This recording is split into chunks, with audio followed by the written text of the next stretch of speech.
Oregon was missing so many talented players on the outside. Their weapons, outside of the running backs and obviously Kenyon Sadiq, Dante Moore was not working with what he was used to.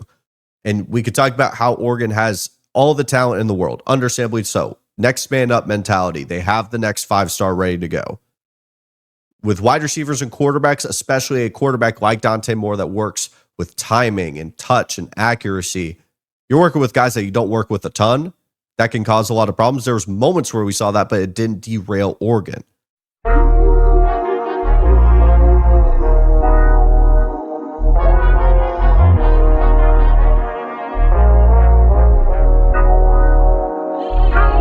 Oregon's officially going to be in the college football playoff. They get their signature win. USC travels to Eugene, to Autzen Stadium, one of the most underrated environments in all of college football, a bucket list spot for me, and they have eliminated the USC Trojans.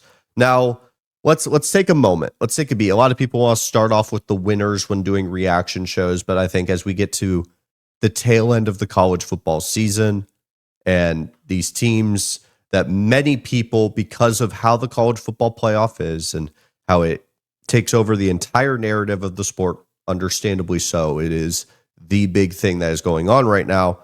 USC is not going to be talked about for the rest of the year, unless talking about a resume builder for maybe, say, I don't know, who beat USC? That was a big resume builder. Oh, Oregon. Yeah. The 7th team in the country beats the 15th team in the country 42-27.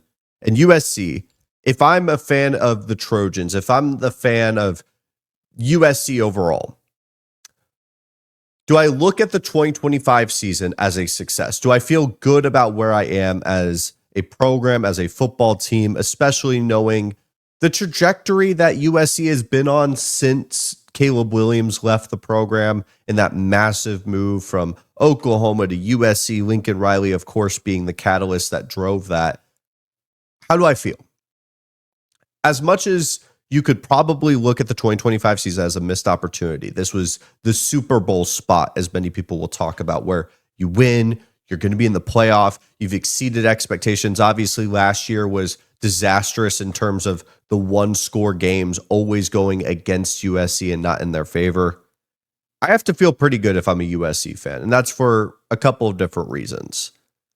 You saw progression. You saw maturity. At the end of the day, Lincoln Riley's a very young coach. Contrary to maybe some of the rumors that have been drummed up by like the Josh Pates of the world, to which we haven't really seen any of those come to fruition around Lincoln Riley, just kind of keeping an eye on him, putting a pin in that. I have to feel pretty good because you see the maturity of a young coach that potentially could be your long-term solution. I think we look at 2026 as a key year for them, potentially even 2027 as like the last-ditch effort year if we don't see the progression to a college football playoff run, because you have to also understand, what is the expectation? We talked about this when we were talking about Penn State and Virginia Tech when talking about James Franklin and that move, to which I got some pushback around like, well, the media was bashing on James Franklin for years and now all of a sudden it's a home run hire. Well, first of all, I didn't say that they should fire James Franklin immediately. I thought firing him was a short-sighted move if you didn't have a solution fully ready to go that was going to project to be better than James Franklin. Now they're looking to their left and right and scrambling. James Franklin's a damn good coach. Is he a national championship level coach? That's to be seen. But bringing it back to USC, with Lincoln Riley and his progression at USC, a guy that was making college football playoffs with Oklahoma, was potentially like the next Lane Kiffin type that we're seeing at least right now, where a young offensive-minded head coach that is going to take this USC program, pump some life into it, and then we're going to see a powerhouse on the West Coast, and that powerhouse turned out to be actually the team that they faced in the Oregon Ducks. I would also say it's important to note that you guys have the #1 class in high school recruiting for the class of 2026. If you look at this USC team, I think talent-wise, there's still a lot to be desired knowing what the standard is for USC. And to the original point, USC's standard is national championships, to close the book on what I was talking about before. And I'm hoping with the momentum that we're seeing in high school recruiting, which I always use the analogy, contrary to like Clemson and Colorado, right? The two polar opposite sides when we're talking about the extremes of not using the transfer portal and using it. A well-oiled machine in the college football atmosphere of 2025 is like building a cake. You need to have the basic vanilla cake that's high school recruiting. But if you just have that, it's good. It's not going to be good enough to win national championships, i.e., when you look at Clemson. They're great at traditional recruiting and development, but because they don't use the transfer portal, they don't bring in the higher end talent to supplement for some of the gaps that they may not anticipate with the traditional recruiting. Then we go to Colorado and you get the frosting. That's all you get is frosting. You're going to get a sugar high from it. You're going to get the Travis Hunters of the world, the Shador Sanders, the noise, the hype. But is it anything sustainable? Is it anything real?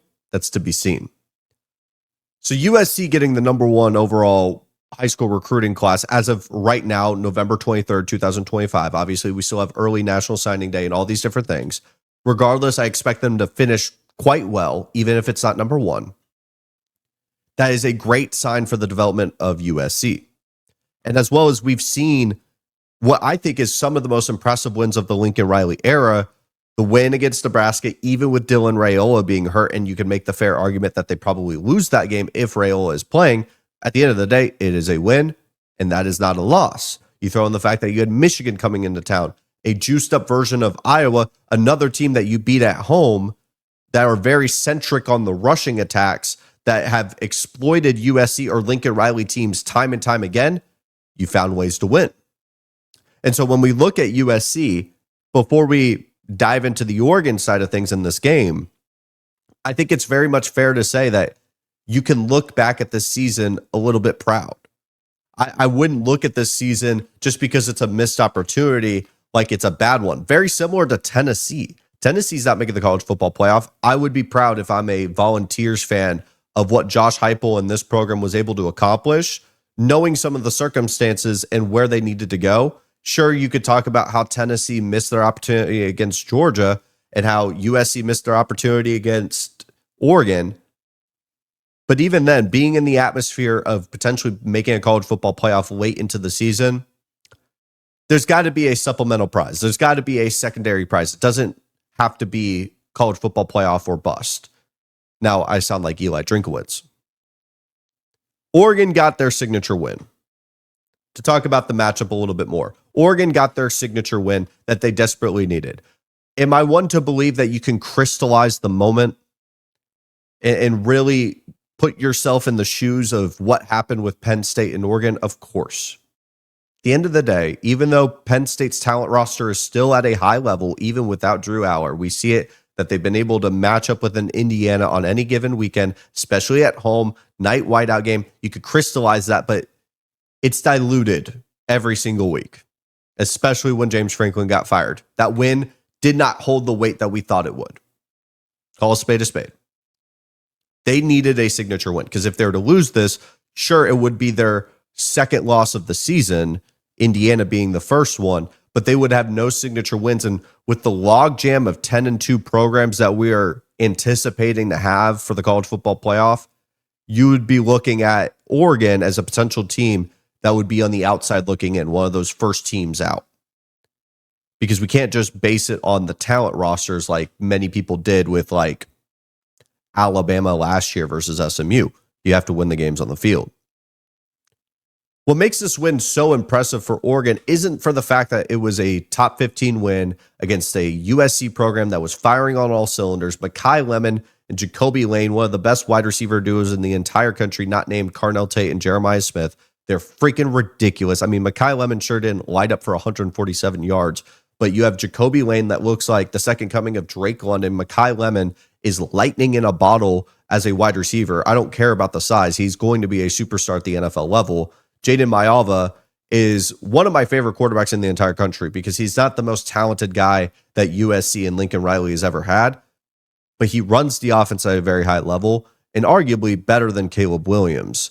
I'm not saying that he's a better player than Caleb Williams, but running the Lincoln Riley offense, you can make a fair argument that Jaden Maiava runs the system better. But Dante Moore, we will have a conversation about Dante Moore later in the show. And if you're watching this on the short or medium form content, go check out the full show. But I want to talk about him in the NFL draft perspective. But in this game specifically, going 22 for 30, 237, 2 touchdowns and an interception won't light up the world in terms of the stat sheet. You have to understand how impressive that game was. There was a seam shot to Kenyon Sadiq, another player that is just, listen, this is a kid-friendly show. I'm trying not to cuss, but my gracious, there is a lot of inappropriate words I could use to describe how freakish Kenyon Sadiq is as a player. He's freaking ridiculous. 6 catches, 72 yards, 2 touchdowns. And you throw in the context that Oregon was missing so many talented players on the outside. Their weapons, outside of the running backs and obviously Kenyon Sadiq, Dante Moore was not working with what he was used to. And we could talk about how Oregon has all the talent in the world, understandably so. Next man up mentality. They have the next 5-star ready to go. With wide receivers and quarterbacks, especially a quarterback like Dante Moore that works with timing and touch and accuracy, you're working with guys that you don't work with a ton. That can cause a lot of problems. There was moments where we saw that, but it didn't derail Oregon. And when we talk about Oregon in this game, even though they had like 11 penalties, over 100 penalty yards, and USC needed them to shoot themselves in the foot in terms of turnovers and leave the game up in the air for USC to take because USC can score the ball on anybody. When Oregon needed to drive the ball downfield, they were able to do so because Dante Moore was on time. It was freaking ridiculous. I saw NFL ball after NFL ball. I'm all in with Dante Moore. I get it. There is some cases that I was a little worried. You know, I even heard a commentator say that he doesn't like getting hit. Red flag, in my opinion. Not to say I want a quarterback like Cam Scatterbill running into players and wanting to get hit, but I get a little worried about the mentality. But then I'm watching the game and the dude is just dealing. I bring it up again. A seam shot over the middle. The one area a football player or a quarterback does not want to throw over or can't throw over at a high level. We're talking about the things that make you a 1%er when talking about the NFL draft. Throwing over the middle and seam shots at a high level is something that we saw Fernando Mendoza do against Penn State. We saw it with Dante Moore. I think this Oregon team could potentially win the national championship for 2 main reasons. Because before you bring up a flaw with them, which there is plenty, you look at every other contender and you can point out another flaw with them. Everyone is flawed.